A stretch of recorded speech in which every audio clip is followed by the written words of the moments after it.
یہ جو تیرے ہونٹوں پہ اداسی اور آنکھوں میں نمی ہے، بکری کا دودھ پیا کر، کیلشیم کی کمی ہے، ہر چیز کا ذمہ دار عشق نہیں ہوتا۔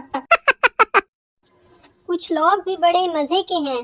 ایک دفعہ ایک شخص نے ایک آدمی سے پوچھا، بھائی ہسپتال جانا ہے؟ تو اس آدمی نے کہا، ویگن تھلے آ، یار ایمبولینس آپ پہ ہی لے جاوے گی۔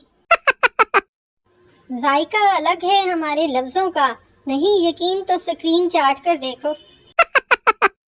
آج کل کے لوگ پولیس والے کو دیکھ کر ایسے ماسک ٹھیک کرتے ہیں جیسے پرانے زمانے کی بہویں سسر کو دیکھ کر گھونگھٹ ٹھیک کرتی تھیں۔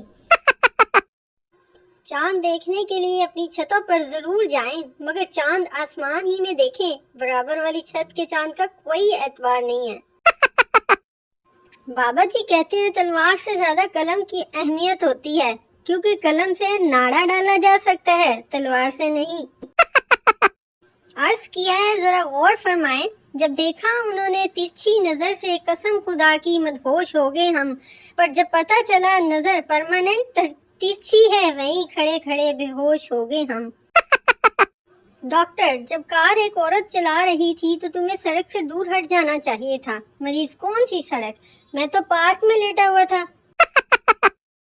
مسکراؤ کیونکہ تم کیوٹ ہو، ہنسو کیونکہ میں مذاق کر رہی ہوں۔ تاج محل کو دیکھ کر شاہ جہاں کا پوتا بولا، آج ہمارا بھی بینک بیلنس ہوتا اگر دادا عاشق نہ ہوتا۔ بابا جی فرماتے ہیں تعلیم ہر کسی کا حق ہے، زیادہ پڑھ کے دوسروں کا حق نہ ماریں۔ بچپن میں امی نے ایسی نظر اتاری تھی، اب تک کسی لڑکی کی نظر نہیں پڑی مجھ پر۔